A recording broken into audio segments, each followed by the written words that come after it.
નમસ્કાર, હું છું દિવ્યા. મહત્વની ખબરમાં સ્વાગત છે આપનું. સમાચારની શરૂઆત કરીશું હેડલાઇન્સથી. શિયાળાના અંતમાં છવાયો વરસાદી માહોલ. કેટલાક વિસ્તારમાં વરસાદ સાથે કરા પડ્યા. ખોટી માહિતી ફેલાવનારાઓ સામે કાર્યવાહી કરાશે. ગુજરાત માધ્યમિક બોર્ડ દ્વારા જાહેર કરાયો પરિપત્ર.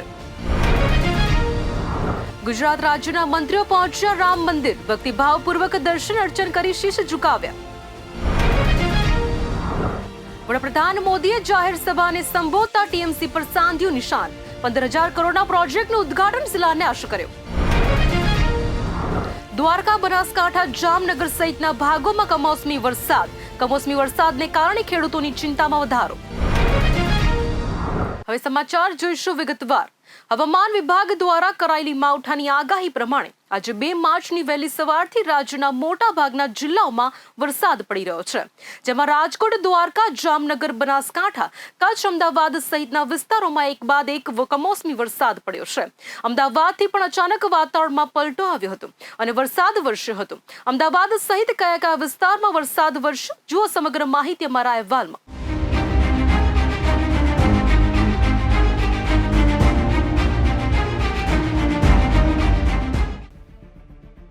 આજે વહેલી સવારથી જ રાજ્યના વાતાવરણમાં આવેલા પલટા અને ભારે પવન સાથે પવન ફૂંકાવવાની સાથે કરા પણ પડ્યા હતા. હવામાન વિભાગની આગાહી વચ્ચે રાજ્યના અનેક જિલ્લાઓમાં કમોસમી વરસાદ વરસ્યો હતો. અમદાવાદ શહેરમાં પણ પાલડી, બોપલ, ચાંદખેડા, સાબરમતી, સાણંદ સહિત એસજી હાઈવે, ગોતા સહિતના વિસ્તારમાં વરસાદ વરસ્યો હતો, તો કેટલાક વિસ્તારમાં ભારે વરસાદની સાથે કરા પણ પડ્યા હતા. સાણંદમાં બપોર બાદ અચાનક ભારે વરસાદની સાથે સાથે આકાશમાંથી કરાનો વરસાદ થયો હતો. હવામાન વિભાગના જણાવ્યા મુજબ બપોરના 2 વાગ્યા સુધીમાં 30 તાલુકામાં વરસાદ નોંધાયો છે, જેમાં સૌથી વધારે અંજાર અને ધાનેરામાં વરસાદ થયો છે. અંજાર, દ્વારકા, ભચાઉ, ગાંધીધામ, ખંભાળિયા, રાપર, મુદ્રા, કરંજ અને ધાનેરામાં પણ વરસાદ વરસ્યો છે. કચ્છના અંજારમાં 1.5 ઇંચ વરસાદ પડ્યો હોવાની માહિતી સામે આવી છે. આજે વહેલી સવારથી જ કચ્છના અનેક વિસ્તારમાં ઝાપટા અને કમોસમી વરસાદ વરસ્યો હતો, જેના કારણે ખેડૂતોમાં પણ ચિંતાનું મોજું ફરી વળ્યું છે.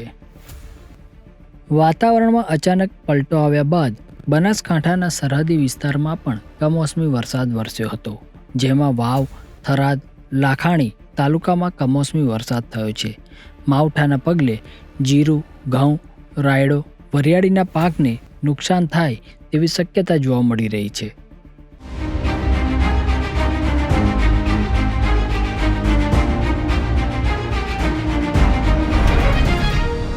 છેલ્લા કેટલાક સમયથી ગુજરાતમાં જ્યારે પરીક્ષા આવી છે ત્યારે પેપર લીક આડે આવ્યું છે. પેપર લીકને રોકવા માટે સરકાર બિલ પણ લાવી છે. આવામાં હવે આવી રહેલી બોર્ડની પરીક્ષામાં સરકારે પાણી પહેલા પાળ બાંધી છે.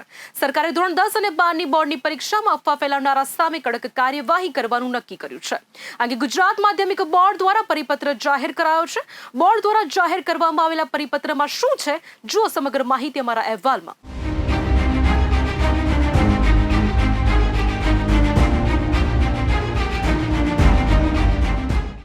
માધ્યમિક શિક્ષણ બોર્ડની ધોરણ 10 અને 12ની પરીક્ષા આગામી 11 થી 26 માર્ચ વચ્ચે યોજાવાની છે. ત્યારે માધ્યમિક શિક્ષણ બોર્ડ દ્વારા ખોટી અફવાઓ અને બનાવટી માહિતી સોશિયલ મીડિયામાં ફેલાવનાર સામે કાર્યવાહી કરવામાં આવશે. આ અંગે બોર્ડે પરિપત્ર પણ જાહેર કર્યો છે, જે મુજબ ગુજરાત બોર્ડની પરીક્ષામાં ખોટી માહિતી ફેલાવનારાઓ સામે કાર્યવાહી કરવામાં આવશે.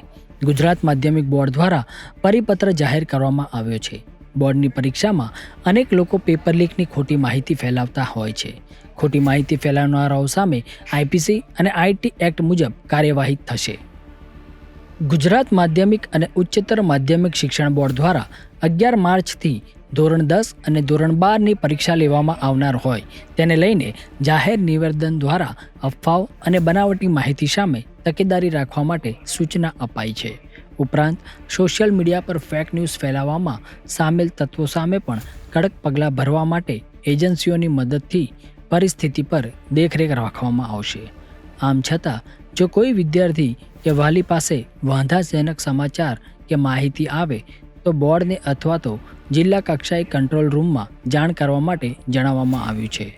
બોર્ડ દ્વારા પરીક્ષા શાંતિપૂર્ણ માહોલમાં અને ગેરરીતિ વિહીન યોજાય તેવી વ્યવસ્થાઓ સુનિશ્ચિત કરવામાં આવી છે.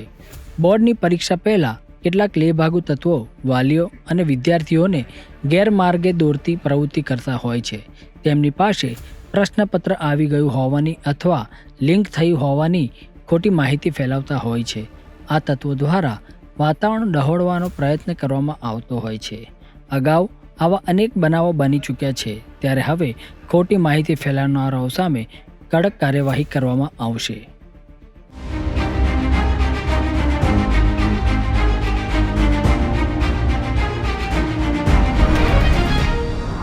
ગુજરાતના મુખ્યમંત્રી ભૂપેન્દ્ર પટેલના નેતૃત્વમાં ગુજરાત રાજ્યના મંત્રીમંડળના મંત્રીઓ અને વિધાનસભા અધ્યક્ષ મુખ્ય દંડક સહિત સૌએ આજ રોજ અયોધ્યાની મુલાકાત લીધી હતી. આ દરમિયાન સૌએ અયોધ્યામાં ભવ્ય રામ મંદિરમાં શનિવારે સવારે રામલલ્લાના ભક્તિભાવપૂર્વક દર્શન અર્ચન કરી શીશ ઝુકાવ્યું હતું. આ મુલાકાત દરમિયાન રાજ્ય સરકારના મંત્રી હર્ષ સંઘવીએ મંત્રીઓને ભજનનું પણ રસપાન કરાવ્યું હતું. તો રાજ્ય સરકારના પ્રવક્તાએ અયોધ્યાને લઈને શું કહ્યું, જો સમગ્ર માહિતી અમારા અહેવાલમાં.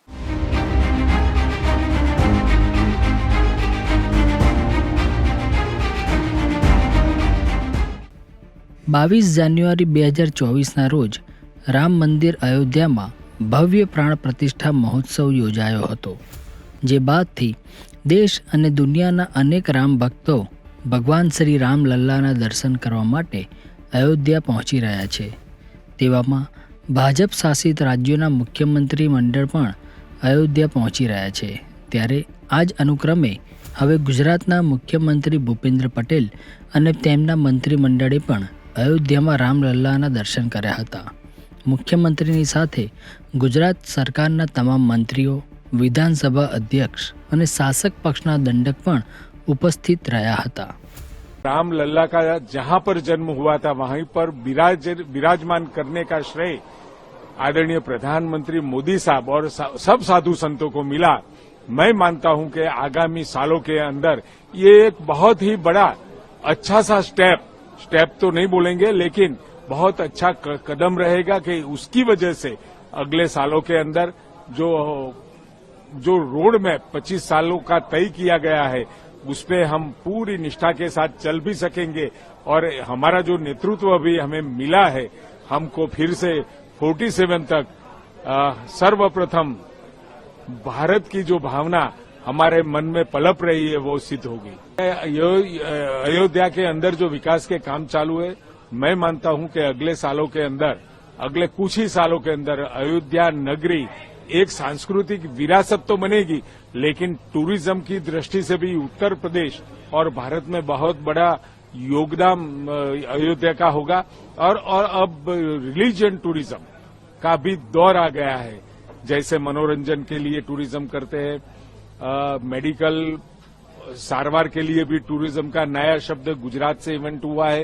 और अब रिलीजियस टूरिज्म भी देश में डेवलप हो रहा है. मतलब कि हर सेक्टर के अंदर जहां पर भी आदमी विश्राम लेना चाहे, जैसे कोई रिलीजियस हो, कोई मनोरंजन लेना चाहे, पूरी तरह से गुजरात और भारत के अंदर ये रिलीजियस टूरिज्म के साथ बहुत बड़ी बढ़ोतरी अब टूरिज्म सेक्टर में भी होने वाली है. મુખ્યમંત્રી ભૂપેન્દ્ર પટેલે રામલલ્લાના દર્શન કર્યા બાદ આ ક્ષણને સૌભાગ્યપૂર્ણ અને ભાવુક ગણાવતા કહ્યું કે વડાપ્રધાન નરેન્દ્ર મોદીની પ્રેરણા, પુરુષાર્થ અને પ્રતિબદ્ધતાથી અયોધ્યા મંદિરમાં રામચંદ્રજીની પ્રાણ પ્રતિષ્ઠા દેશના આ અમૃતકાળમાં કરોડો ભારતવાસીઓ માટે અમૃત ઉત્સવ સમાન બની છે. તેનું શ્રેય नरेंद्र मोदी ने जाए छे. देश भर से लाखों श्रद्धालु इस भव्य मंदिर के दर्शन हेतु अयोध्या आ रहे हैं. हमारी सरकार ने गुजरात के यात्रियों के लिए रेल मंत्रालय से बातचीत करते हुए विशेष आस्था ट्रेन भी शुरू की है, जिसके माध्यम से हजारों लोग को अयोध्या में राम मंदिर के दर्शन का अवसर प्राप्त हुआ है. रामलल्ला के दर्शन के लिए आ रहे गुजरात प्रवासियों को मंदिर के निकट आवास सुविधा प्राप्त हो, इस उद्देश्य से हमने अयोध्या में गुजराती यात्री निवास के निर्माण का भी निर्णय किया है. इतना ही नहीं, राज्य के इस वर्ष के बजट में 10 करोड़ रुपया का प्रावधान भी किया है।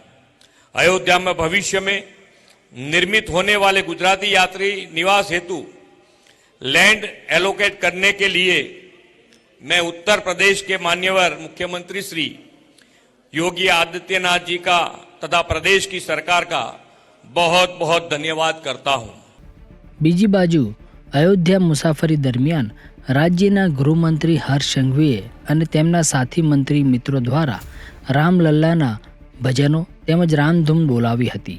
આ ઉપરાંત વિવિધ મંત્રીઓ દ્વારા શ્રી રામના જયઘોષ પણ કરવામાં આવ્યા હતા।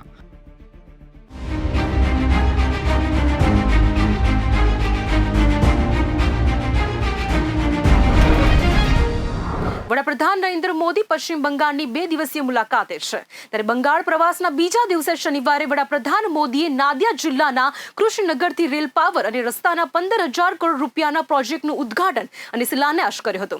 લોકસભા ચૂંટણી પહેલા બંગાળની મુલાકાતે પહોંચેલા પીએમ મોદીએ જનસભાને સંબોધતા મુખ્યમંત્રી મમતા બેનર્જી પર નિશાન સાધ્યું હતું। કૃષ્ણનગરમાં જનસભાને સંબોધિત કરતા પીએમ મોદીએ શું કહ્યું, જુઓ અમારા ખાસ અહેવાલમાં।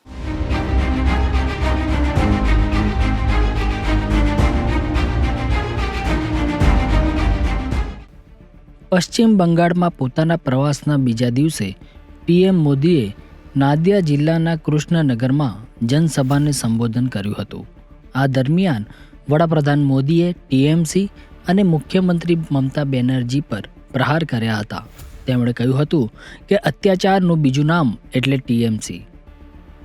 કૃષ્ણનગરમાં જાહેર સભાને સંબોધતા પીએમ મોદીએ કહ્યું કે ટીએમસીનો અર્થ વિશ્વાસઘાત, ભ્રષ્ટાચાર અને પરિવારવાદ છે। ટીએમસીએ ગરીબોને લૂંટ્યા છે। મમતા બેનર્જીની ટીએમસી લોકોને ગરીબ બનાવી રાખવા માંગે છે, તેથી પશ્ચિમ બંગાળનો વિકાસ થવો જરૂરી છે। તેમણે આગળ કહ્યું કે પશ્ચિમ બંગાળને પ્રથમ એમ્સ મોદીએ આપી છે। કૃષ્ણનગરમાં જાહેર સભાને સંબોધતા વડાપ્રધાન નરેન્દ્ર મોદીએ જણાવ્યું કે આજે અમે પશ્ચિમ બંગાળને વિકસિત રાજ્ય બનાવવા માટે વધુ એક પગલું ભરી રહ્યા છીએ। આજે મને રૂપિયા 15,000 કરોડના વિકાસ કામોનું લોકાર્પણ અને શિલાન્યાસ કરવાનું સૌભાગ્ય મળ્યું। વીજળી, રસ્તા અને રેલવેની સારી સુવિધાઓ તમારું જીવન સરળ બનાવશે। આ વિકાસ કાર્યોને કારણે પશ્ચિમ બંગાળનો આર્થિક વિકાસને વધુ વેગ મળશે। आयुष्मान योजना के तहत गरीबों को 5 लाख रुपए तक के मुफ्त इलाज की सुविधा देती है, लेकिन टीएमसी की सरकार गरीबों की इस योजना को भी यहां लागू नहीं होने दे रही है।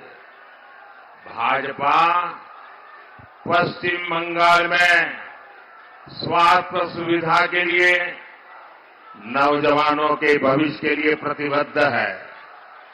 इसलिए यहां स्वास्थ्य सेवाएं सुधारने के लिए हम निरंतर काम कर रहे हैं। देश में जब से मेडिकल कॉलेज बनने शुरू हुए हैं, तब से लेकर 2014 तक पश्चिम बंगाल में सिर्फ 14 सरकारी मेडिकल कॉलेज थे। बीते 10 वर्षों में सरकारी मेडिकल कॉलेज की संख्या 26 यानी लगभग 2 गुनी हो गई है।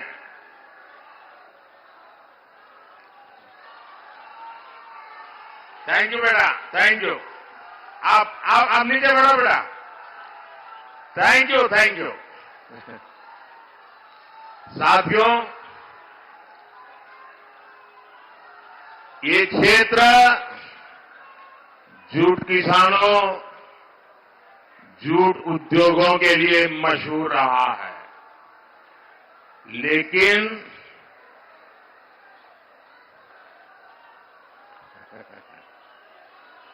मुझे मिल जाएगा बेटा, मिल जाएगा। अच्छा बैठो बेटा, बैठो बैठो बेटा, तुम बैठो। ऐसा नहीं करते। शाबाश। लेकिन टीएमसी लेफ्ट और कांग्रेस की गलत नीतियों के चलते झूठ की खेती और उद्योग दोनों बर्बाद हो गए। भाजपा की केंद्र सरकार ने झूठ की खेती और उद्योग दोनों के लिए लगातार बड़े निर्णय किए हैं। મહત્વનું છે કે વડાપ્રધાન મોદી 1 માર્ચે બપોરે 2 દિવસની મુલાકાતે પશ્ચિમ બંગાળ પહોંચ્યા હતા. તેમણે શુક્રવારે હુગલીના આરામબાગમાં જનસભાને સંબોધી હતી. આ પછી વડાપ્રધાન નરેન્દ્ર મોદી અને પશ્ચિમ બંગાળના મુખ્યમંત્રી મમતા બેનર્જી વચ્ચે કોલકાતાના રાજભવનમાં મુલાકાત પણ કરી હતી.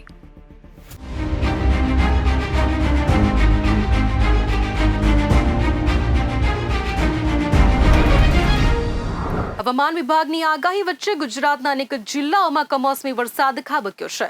વહેલી સવારથી બનાસકાંઠા, દ્વારકા, પાટણ, જામનગર, કચ્છ, અરવલ્લી, પોરબંદર, મહેસાણા, અમદાવાદ, ગાંધીનગર સહિતના શહેરોમાં વરસાદ આવ્યો છે.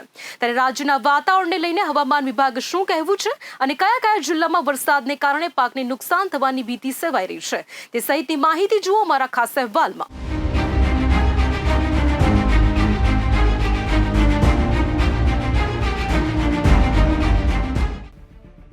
રાજ્યમાં કમોસમી વરસાદ પડવાની આગાહી ગઈકાલે હવામાન વિભાગ દ્વારા વ્યક્ત કરવામાં આવી હતી. ત્યારે આજે રાજ્યના કેટલાક વિસ્તારમાં કમોસમી વરસાદ પડ્યો છે. બનાસકાંઠા, દ્વારકા, કચ્છ, ભુજ, અરવલ્લી સહિત ભાવનગર સહિતના વિસ્તારોમાં માવઠું વરસ્યું છે. રાજ્યના કચ્છ જિલ્લાની વાત કરવામાં આવે તો અહીં અનેક વિસ્તારમાં વહેલી સવારથી જ વાતાવરણમાં પલટો જોવા મળ્યો હતો. અંજાર, ગાંધીધામ, મુન્દ્રા જેવા વિસ્તારમાં વરસાદી ઝાપટા પણ પડ્યા હોવાની માહિતી સામે આવી છે. દ્વારકા જિલ્લાની વાત કરવામાં આવે તો દ્વારકા તાલુકામાં 16 મિલીમીટર અને ખંભાળિયા તાલુકામાં 7 મિલીમીટર જેટલો વરસાદ નોંધાયો છે. કમોસમી વરસાદને કારણે જ્યાં એક બાજુ ખેડૂતોના પાકને નુકસાનીનો સામનો કરવો પડ્યો છે તો બીજી બાજુ માંગલિક પ્રસંગમાં પણ વરસાદે નુકસાની વેરી છે. વરસાદના કારણે મોટી ખોખરી ગામે લગ્નનો મંડપ ધરાશાયી થયો હતો. કમોસમી વરસાદના પગલે દ્વારકા જિલ્લામાં ઠંડીનું પ્રમાણ પણ વધ્યું છે. રાજ્યમાં આગામી દિવસ કમોસમી વરસાદ પડે તેવી હવામાન વિભાગ દ્વારા આગાહી વ્યક્ત કરવામાં આવી છે. દરિયામાં હાલ 45 કિલોમીટરની ઝડપે પવન ફૂંકાવાની પણ શક્યતા જોવા મળી રહી છે. હવામાન વિભાગ અનુસાર વેસ્ટર્ન ડિસ્ટર્બન્સના પગલે પશ્ચિમ તરફથી પૂર્વ તરફ ભારે પવન સાથે અરબી સમુદ્રમાં ભેજના કારણે લો પ્રેશર સિસ્ટમ સક્રિય થઈ છે. તો બીજી બાજુ ગાજવીજ સાથે વરસાદી ઝાપટા પડવાની શરૂઆત થતાં ખેડૂતોના જીવ તાળવે ચોંટી ગયા હતા. વરસાદ પડતા ખેડૂતોમાં ચિંતાનો માહોલ સર્જાયો છે.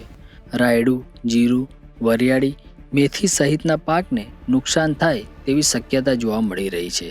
સરહદી વિસ્તારમાં રાયડો અને જીરાનો પાક કાપણીના આરે છે. ત્યારે કમોસમી વરસાદ થતાં ખેડૂતોના મોઢે આવેલો કોળિયો છીનવાયો હોય તેવી સ્થિતિ સર્જાઈ છે.